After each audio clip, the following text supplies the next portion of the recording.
2008년에 말이죠. 사토시 나카모토라는 정체불명의 인물이 딱 9페이지짜리 문서를 인터넷에 공개했어요.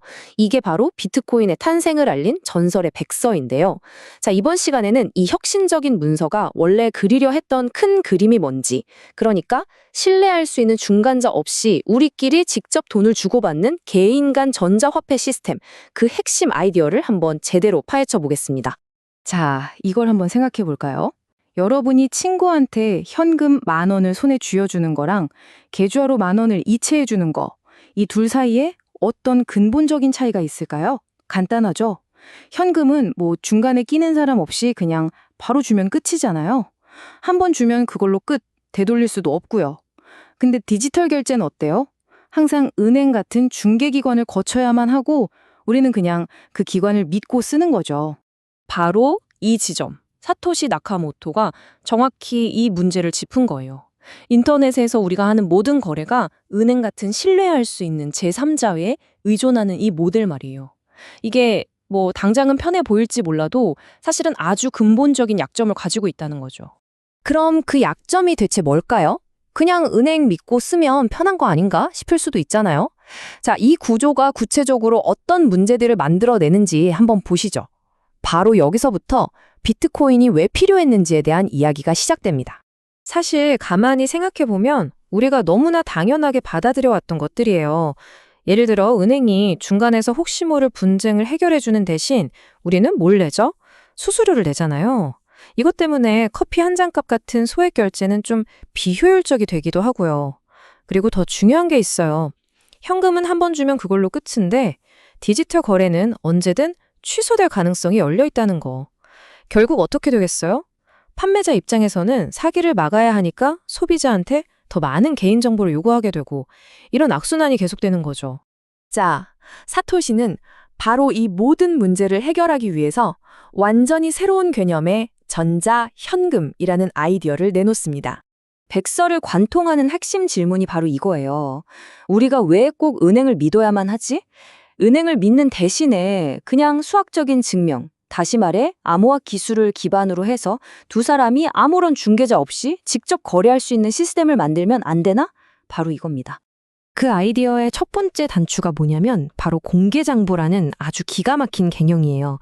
이게 뭐냐면 네트워크에 참여한 모든 사람들이 똑같은 거래 기록을 하나씩 다 나눠 갖는 거예요. 뭐랄까, 모두가 함께 쓰는 공동 디지털 가계부 같은 거죠. 다 같이 보고 다 같이 관리하는 방식입니다.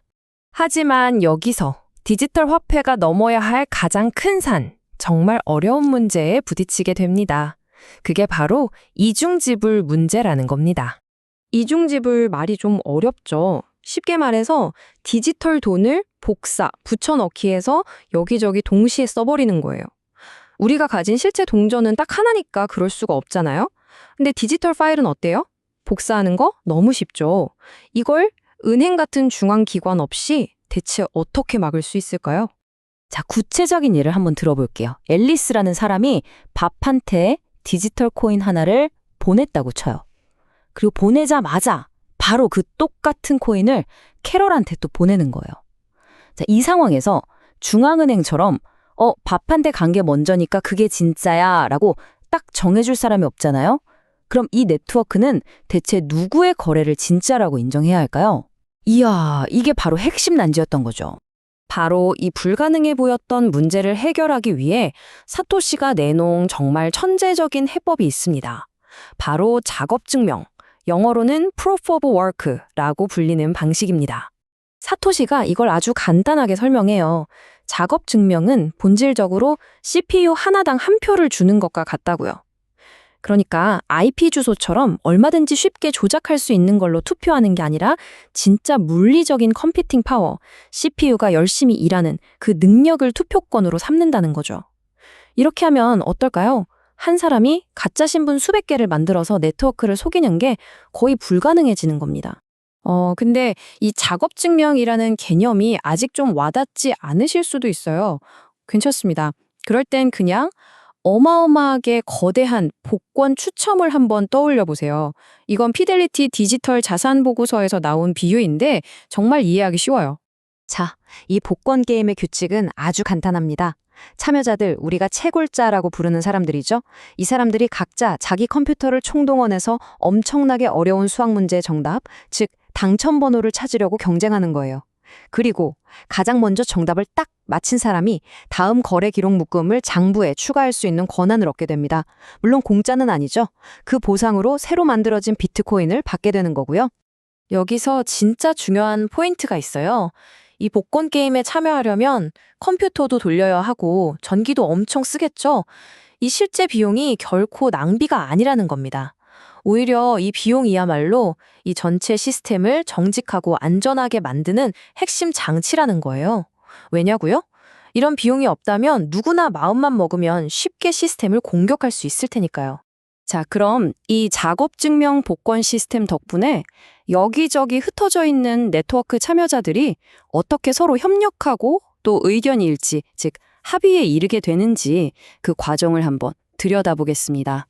채굴자들이 그 어려운 복권에 당첨돼서 장부에 기록하는 거래 내용 묶음 있잖아요. 그 하나하나를 우리가 블록이라고 불러요. 그리고 이 블록들이 만들어진 시간 순서대로 마치 기차처럼 착착착 연결되거든요. 이게 바로 여러분이 들어보셨을 블록체인입니다.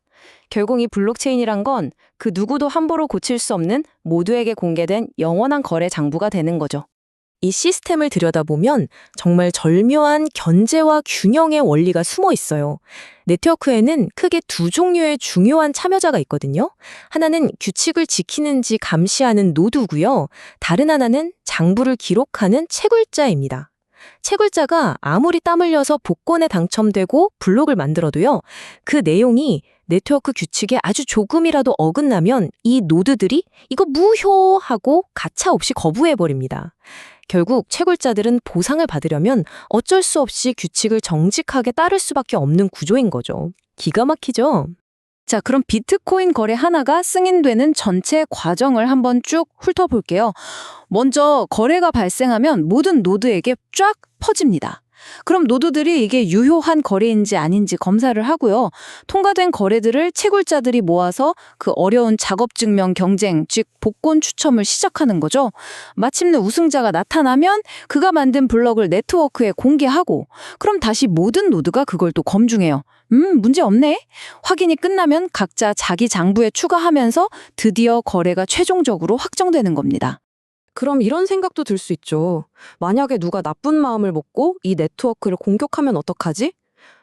그러려면요. 전체 네트워크에 있는 컴퓨팅 파워의 절반, 그러니까 50%를 넘는 힘을 혼자서 다 장악해야 해요. 이건 뭐 현실적으로 거의 불가능에 가까울 정도로 어렵고 돈도 어마어마하게 깨지는 일입니다.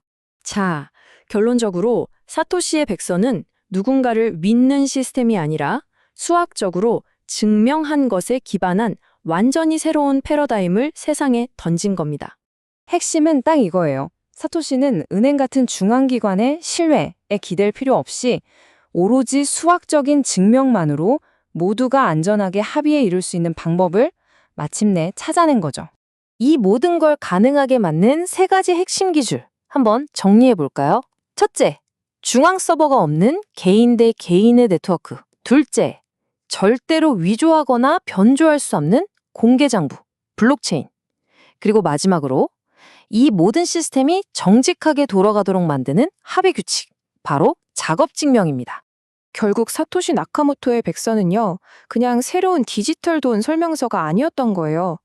이건 중간에 누군가의 허락이나 보증 없이도 우리끼리 신뢰를 만들어낼 수 있는 기술의 설계도였던 거죠. 자, 그렇다면 마지막으로 이런 질문을 한번 던져보고 싶습니다. 이 기술 가지고 단순히 금융을 넘어서서 우리 사회에 또 어떤 것들을 새롭게 만들어 볼 수 있을까요?